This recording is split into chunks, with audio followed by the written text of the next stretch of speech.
Welcome back to episode number 3 of our Tranmere Rovers Road to Glory career mode. It's been a mixed start to the season. Defensively, we're solid. We're not conceding too many goals.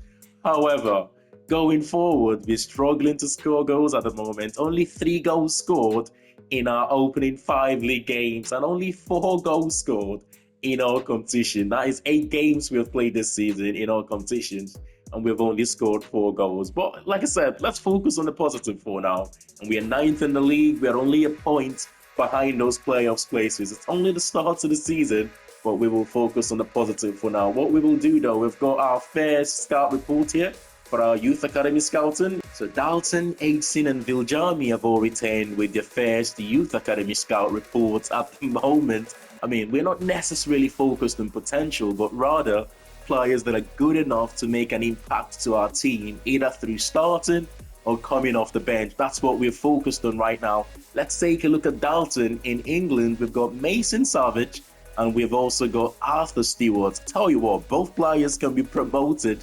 immediately. Mason Savage, could this be the son of the former Welsh international midfielder Robbie Savage, and of course the younger brother of Charlie Savage, currently playing for Reading at the moment and also represents the Welsh national team. We will promote him into the youth academy straight away, and we will also promote Arthur Stewart. We actually need a left back, so if he could be decent for us, that could be a good little pickup from the youth academy. Aitsin in Scotland, we have got Jeffrey. Oh wow, right, I didn't expect our 1-star experience, 1-star judgment scout to be producing this sort of qualities for us at the moment. We'll promote both players again to the youth academy. And finally, we have got Viljami here, who's come back with Conor Meehan, who is okay, 53 to 71 starting overall for a goalkeeper and 6'1". He's 17 years of age, so old enough and potentially good enough to be our starting goalkeeper right now. So we will promote him into our youth academy as well.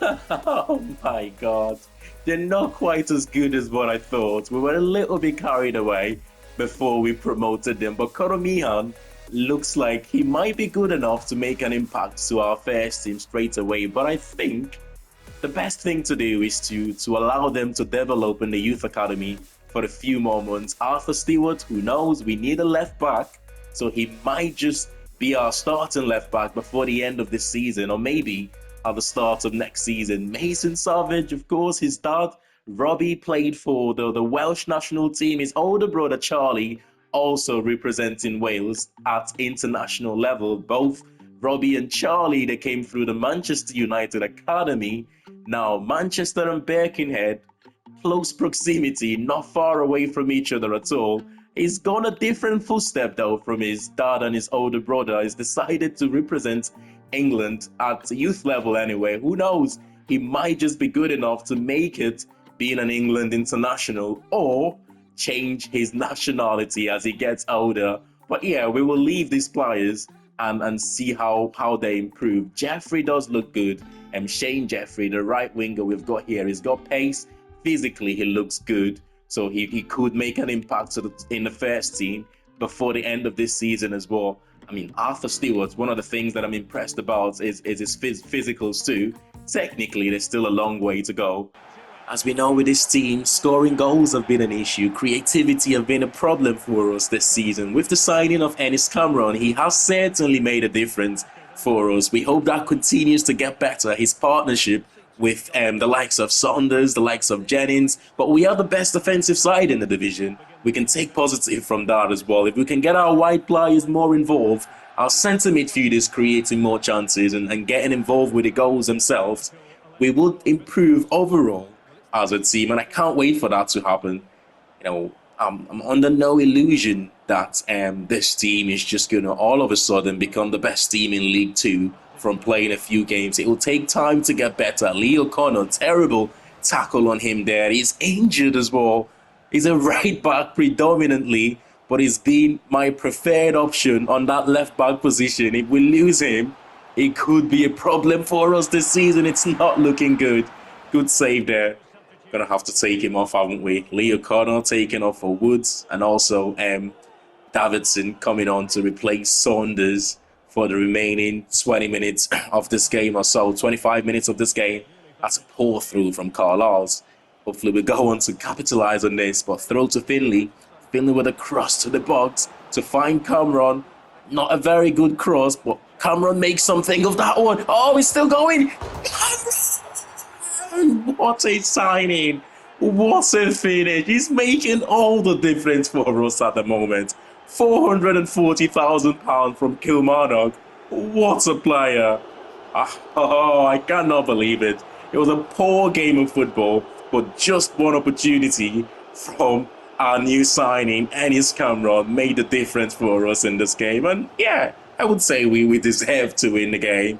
Come on. He's going to be out for a while, isn't he? It's a shame because he's actually our starting left back, Leo Connor.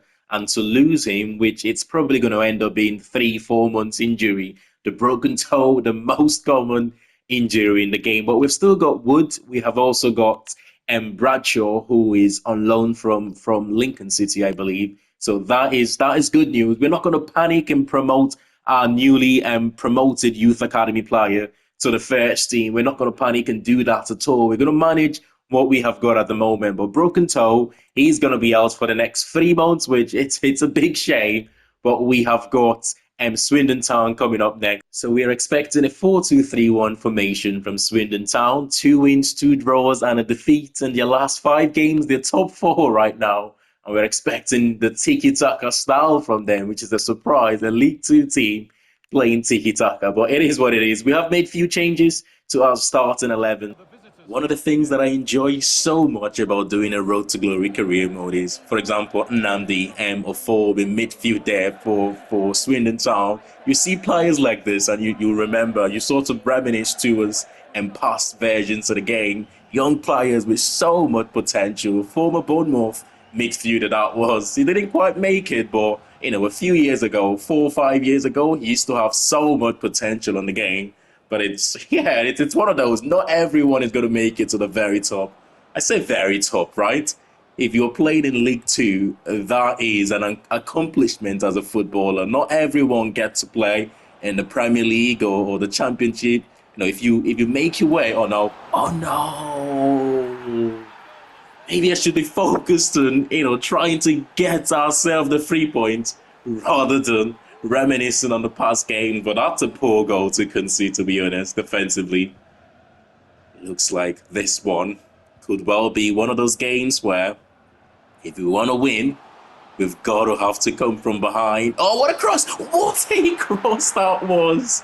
That should have been a goal. That should have been a goal, man. That's Saunders with the headers.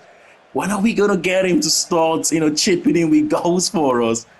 Back to Saunders, though, in possession. This could be the moment. Runners. I need runners in front of me. Garrett. Out wide. Oh, he's gone too early. He's gone too early. He's offside. Looks like we could, well, be having our first defeat of the season here, unless we could turn things around. That's a good ball to Finley. Finley's got behind the defender.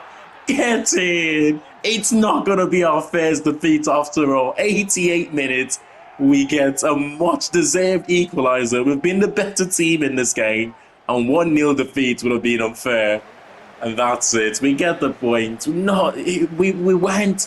went too exciting. We didn't create too many chances, but we were certainly the better team. And in the balance of play, I think a point shared between both teams is probably the best result. But yeah, we've got to get better immediately for the next game. That's impressive from the early league leaders here, Bradford City. 19 points from a possible 21, still unbeaten this season. And there are a few teams still unbeaten, actually. Colchester, 2 points behind Bradford, also unbeaten. Notts County haven't lost a game. And in the top 5, ourselves, Tranmere Rovers, we are unbeaten as well. The only issue is we're struggling to win games. Too many draws, 2 wins and 5 draws from our opening 7 games. And of course, we know we're struggling to score goals. Port Vale, Cheltenham, Bromley, and Newport County all on 4 points. And the bottom 4 teams right now. We've got yet another Premier League team here to face away from home. This time, It's Fulham in the FA Cup. Millwall are facing and Nottingham Forest, Arsenal against Newport County. That's an easy draw, you would think, for the Gunners there. That's a tough draw. Manchester City against Bournemouth, two Premier League teams. And of course, you've got another Premier League team facing a League One side there, Lincoln City. Tough game coming up. We know so far in our two Carabao Cup games, we have won both games, or three. This is our third Carabao Cup game. So previous two rounds against Sunderland and against Leicester City, it's been two draws, nil-nil draws, and we've gone on to win those games on penalties. I'm going to make a few changes to the starting 11 here. Okay, so only two players retains their position from our previous game, and that is Norman and Patrick on that left-hand side. Murphy returns in goal. He's now 43 years of age. By the way, we forgot to say happy birthday to him, which is ridiculous from myself. But hopefully he can be a hero again away from home at the Craven Cottage. What's his name now? I can't think of his name. Oh yeah, George FIFA, one of my favorite career mode content creators at the moment. It's quite unique at what he does. And I don't think anyone else does, similar content to him. So I like him in that regard. But whenever he makes his videos, he always says that people get bored playing the game, especially career mode. And he goes on to list reasons why a lot of people get bored playing the game, which good reasons. But honestly, the Road to Glory is one of the most fun saves you would do. The problem with Road to Glory is, people start with League Two teams, but then they go out there to sign players with ridiculous potential. And after a season or two, they're so much better than every other team around them. Just makes it boring and easy. I'm not here to tell you how to do your career mode videos, of course. However you enjoy it, stick to it. But good save there. But if you stick to building a team slowly and watching that team progress, it's one of the most fun things you will do on the game, Road to Glory career mode.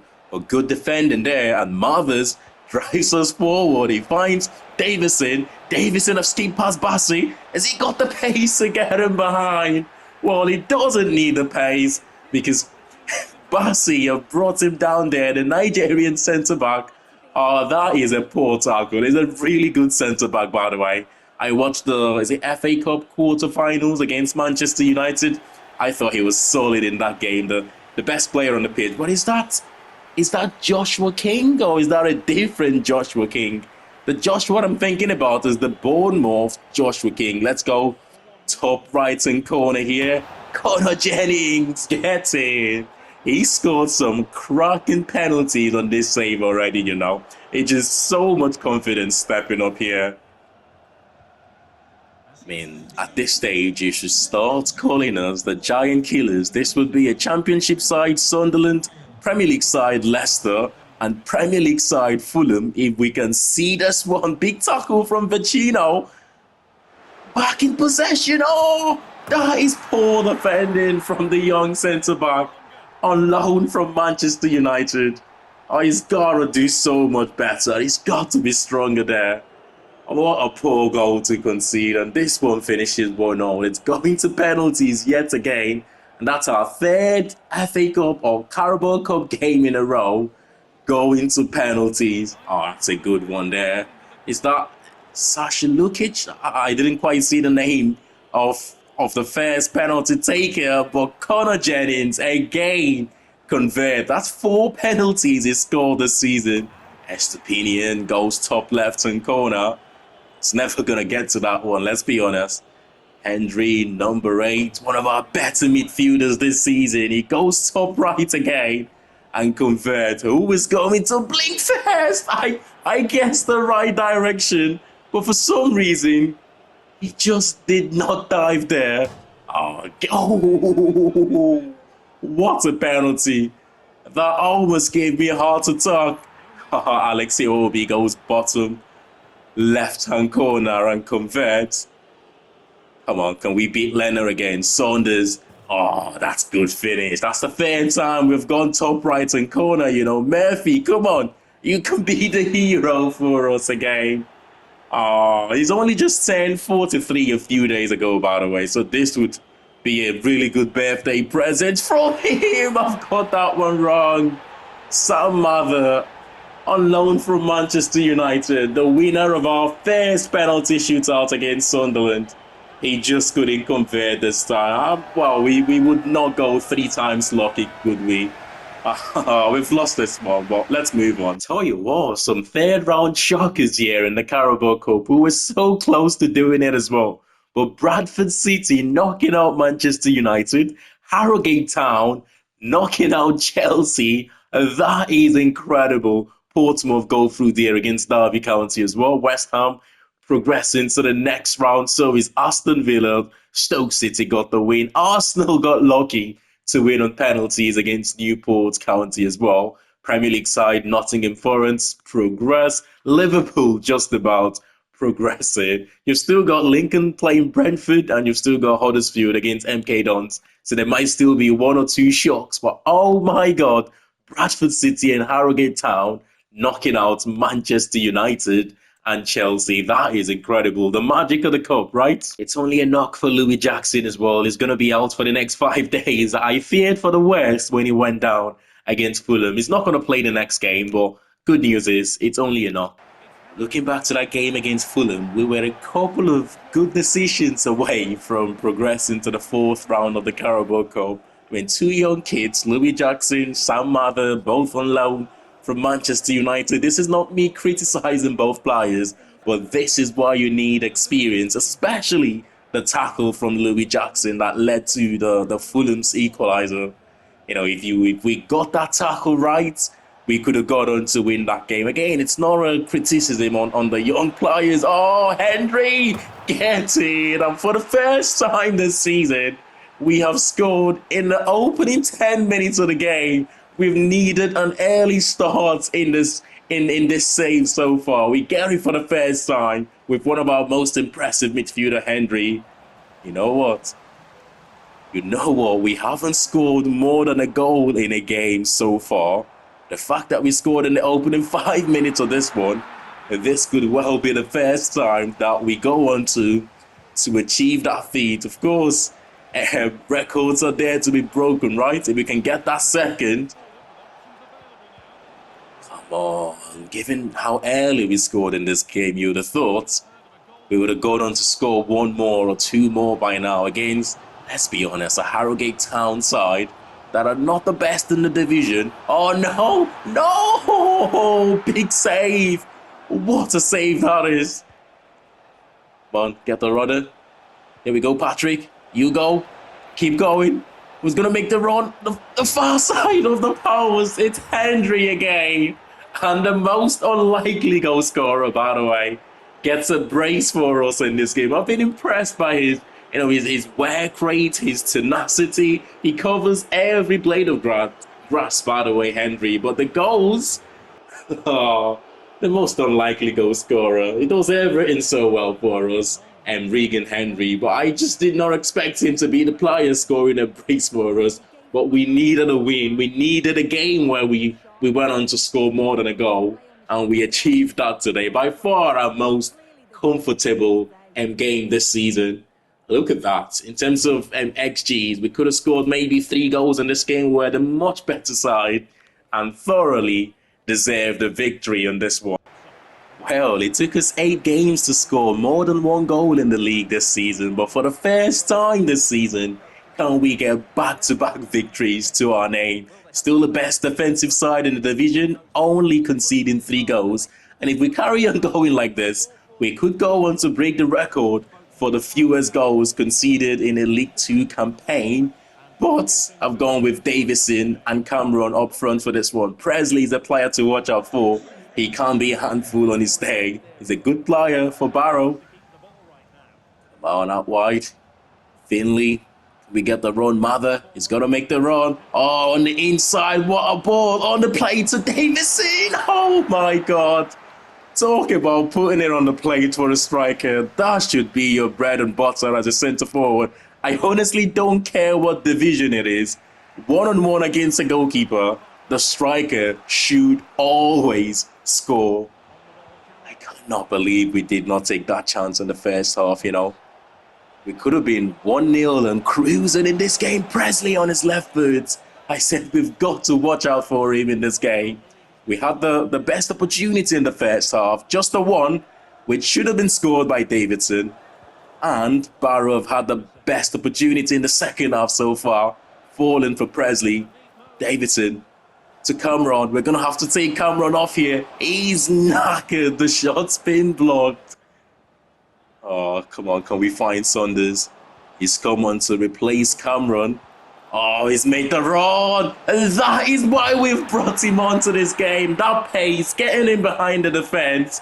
Oh, we've missed him in this game. We started with Davison and Cameron, both slow centre forwards that want to occupy the same position and do pretty much the same thing. But Saunders is something different. We've got the victory as well. A 1-0 victory for the first time this season. Back-to-back victories for us. And right now, we're pushing towards that top 6 in the league table. You know what? We can do it. Still a long way to go. But we can do this. We can certainly, or we can try to finish in the top 6 this season. I tell you what, if we keep picking up these injuries for a small squad, it's going to be a long season for us. Drysdale is going to be out for the next 3 months as well. He joins Lee O'Connor on the treatment table for us. That's 2 defenders out for 3 months this season. It's only the first half of the season as well. Who knows how many of these we're going to go on and pick up from now till the end of the season. I just hope, the progress that we're making right now, it's not hampered by the amount of injuries we're picking up. But we'll go into 2 more games in this episode. First one here against a Cheltenham side that are 5th bottom. And to be honest, I think they've only picked up 2 wins, 2 draws, and 5 defeats so far this season. So you'd expect us to go into this game with a lot of confidence. Come on, the Rovers. It looks like it's going to be yet another clean sheet for us and another boring 0-0 draw. I'm not sure how many of these we've had this season, but Cheltenham, given their form this season, it's a game that we should be doing much better than this. We've got defending to do here though. Stoppage time, cross to the near post, the goalkeeper trying to come out to collect it, but the defender takes charge instead. Oh, big opportunity there for Cheltenham. It's another 0-0. We will go straight into the next one here against Bradford. Bradford City, top of the league right now. And I think in the last 5 games, there's been 2 draws, a defeat, and 2 wins coming in the last couple of games. So we're meeting them in a time where they've won the last 2 games, but only, 4 or 5 points separated both teams there. So if we should win this, we go just 2 points behind Bradford City after 10 games played. I mean, it's Bradford are a good side, man. Andy Cook especially up front at this level, he's probably one of the best striker out there. I don't think there's anyone better than him in the division right now. I mean, I could be wrong, but I don't think there's anyone better than him right now. Come on, 20 minutes into the game, it's been a little bit cagey here, just like our previous game against Cheltenham. Out wide to Norman. Tell you who we are missing in this game. Here's the chance. There is the goal. For the first time as well, things are beginning to go our way. We've got our 2 centre forwards combining there and combining spectacularly as well. Cameron rather, with the finish. If we can just get our wide players chipping in with more goals right now, and the last game or the game before the last game, we saw Henry, a midfielder, coming up with 2 goals. So in terms of midfielders getting goals, which is one of the things we talked about at the start of this episode, it's Odor getting the equalizer for them. Oh, just as we scored. I hate when that happens, you go pretty much 20, 25 minutes into a game, you don't concede a goal, but as soon as you score a goal, it almost feels like the AI are like, okay, it's time for us to go score now, and there is nothing you can do about it. We didn't concede that goal, but as soon as we went on to score a goal, all of a sudden, something just clicked for the Bradford side. Oh no, how is that not going? Big opportunity. Oh, and 68 minutes into the game, we've been the better team here. I think we can win this. That's a good run. He's got so much space there. Saunders, back-to-back goals for Saunders. Well, not back-to-back goals, but that's his 2nd goal in this episode. We needed him to step up with the goals. He's got the pace to get in behind the defense. We just haven't been able to utilize that until now. One more here, maybe. 2 minutes to go. If we can't score, we might as well keep hold of the ball. No rush, no pressure. Finley is going past his man too easy. Oh, Finley's still going, and Finley makes it 3.